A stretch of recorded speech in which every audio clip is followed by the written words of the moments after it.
Hello friends, welcome back to study कर। मैं हूं आपका दोस्त प्रभाकर। आज हम आपके साथ डिस्कस करेंगे 19 अप्रैल 2022 से related most important current affairs. Lecture आप बहुत ही ध्यान से सुनिएगा, लास्ट तक सुनिएगा। लास्ट में आपसे कुछ क्वेश्चन पूछे जाएंगे तो उनके आंसर आपको कमेंट बॉक्स में जरूर देना है। जब आप कमेंट बॉक्स में आंसर देते हैं तो इससे आपका कॉन्फिडेंस और मेमोरी पावर दोनों बढ़ते हैं, तो आप आंसर जरूर दीजिएगा। अगर आप किसी भी कॉम्पिटेटिव एग्जाम की तैयारी कर रहे हैं तो आप स्टडी कर को फॉलो कर लें, बेल आइकन दबा लें, जिससे आपको समय पर और सबसे पहले नोटिफिकेशन मिल सकेगा। दोस्तों, अगर आप इस लेक्चर का पीडीएफ प्राप्त करना चाहते हैं तो पीडीएफ के लिए टेलीग्राम चैनल ज्वाइन कर लें, लिंक है डिस्क्रिप्शन में। तो वहां से आप इसका पीडीएफ फ्री में आसानी से डाउनलोड कर सकते हैं। हमारे जितने भी सोशल मीडिया प्लेटफॉर्म है उन पर भी आप हमें फॉलो कर लें, सभी का लिंक डिस्क्रिप्शन में दिया गया है। पहला क्वेश्चन डिस्कस करते हैं, ध्यान से सुनिएगा। विश्व हीमोफीलिया दिवस या वर्ल्ड हीमोफीलिया डे किस दिन मनाया जाता है? तो इसका जवाब होगा 17 अप्रैल को। दोस्तों, 17 अप्रैल को हर साल वर्ल्ड हीमोफीलिया डे मनाया जाता है। तो दोस्तों, इस दिवस को मनाने का जो उद्देश्य है वो हीमोफीलिया के बारे में लोगों को जागरूक करना है।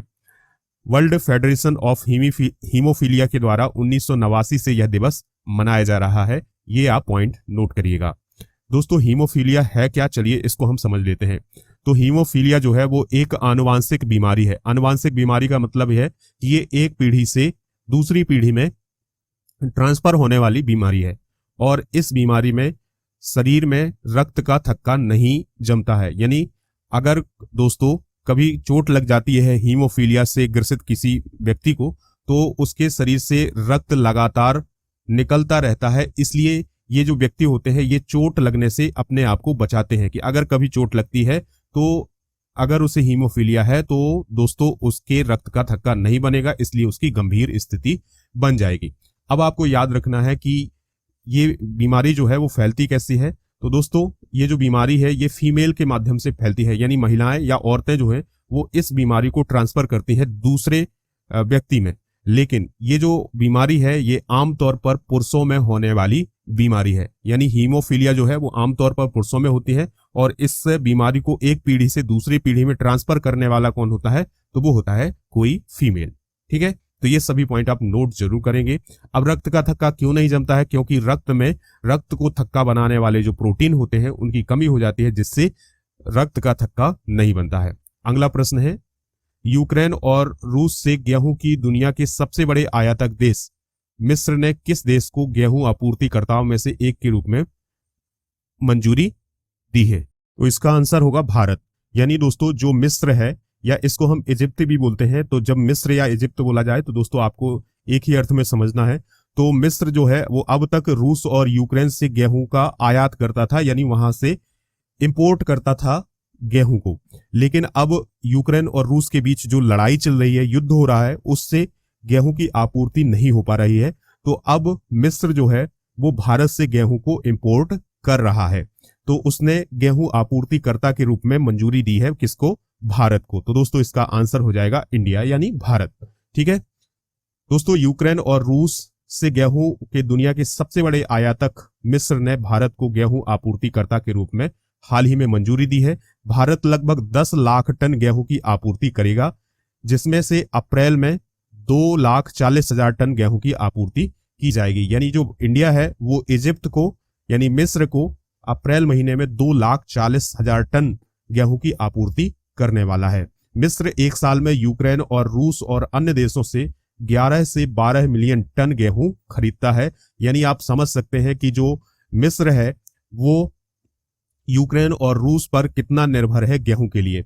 लेकिन अब हुआ क्या है दोस्तों कि यूक्रेन और रूस के बीच जो ये युद्ध हो रहा है, इससे नए देश उभर कर आए हैं गेहूं को एक्सपोर्ट करने वाले। इंपोर्ट का मतलब होता है दूसरे देश से मंगाना, एक्सपोर्ट का मतलब होता है दूसरे देश को भेजना। तो दोस्तों, जो भारत है वो गेहूं के एक्सपोर्ट करने वाले देशों की श्रेणी में आ रहा है। यानी भारत जो है वो अपना गेहूं दूसरे देशों को बेच रहा है, दे रहा है। ठीक है, तो दोस्तों याद रखिएगा, जो इजिप्ट है उसने हाल ही में भारत को गेहूं आपूर्तिकर्ता के रूप में मंजूरी दी है। इजिप्ट की बात आई है तो ये अफ्रीका महाद्वीप में स्थित एक देश है, जो कि अफ्रीका महाद्वीप के पूर्वी हिस्से में है। किस हिस्से में है दोस्तों? पूर्वी हिस्से में है। इसकी जो राजधानी है वो है काहिरा। और मिस्र के पास कौन कौन से सी है? तो याद रखिएगा, मेडिटेरियन सी है और रेड सी है।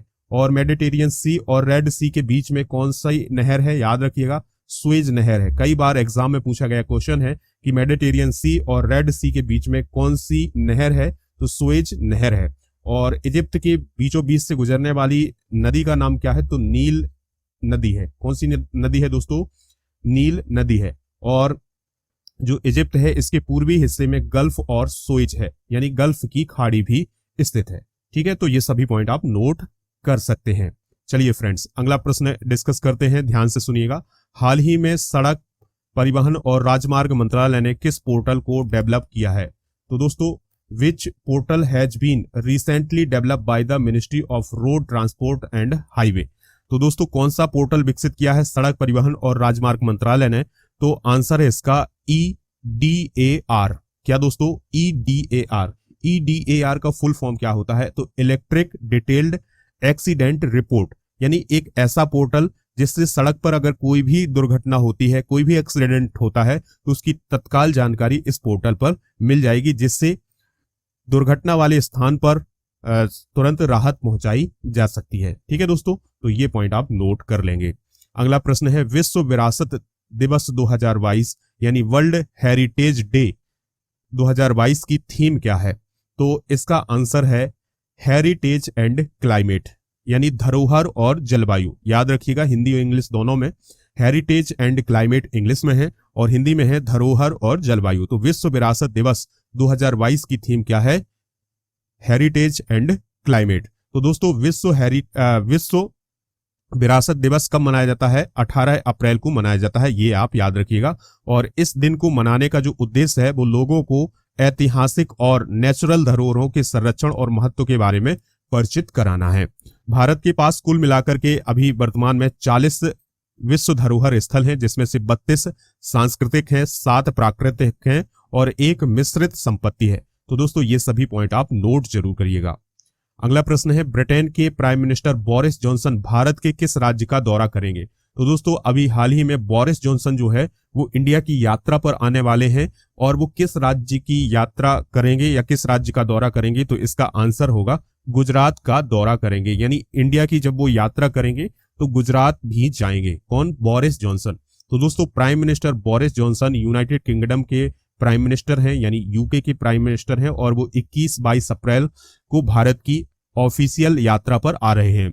तो ब्रिटेन के प्रधानमंत्री के रूप में यह उनकी पहली भारत यात्रा है। वह 22 अप्रैल 2022 को प्राइम मिनिस्टर नरेंद्र मोदी से बाइलैटरल जो रिलेशन है उन पर बातचीत करेंगे, यानी द्विपक्षीय संबंधों पर बातचीत करेंगे। इसके अलावा बोरिस जॉनसन 21 अप्रैल 2022 को गुजरात का दौरा भी करेंगे। इस बात की जानकारी भारत सरकार के विदेश मंत्रालय ने अपनी ऑफिशियल वेबसाइट पर रिलीज की है। अगला प्रश्न है दोस्तों, ध्यान से सुनिएगा। माइग्रेशन ट्रैकिंग सिस्टम यानी MTS एप्लीकेशन डेवलप करने वाला भारत का पहला स्टेट कौन बन गया है। आंसर है इसका महाराष्ट्र। यानी दोस्तों migration tracking system application develop करने वाला भारत का पहला राज्य कौन सा है, तो महाराष्ट्र है।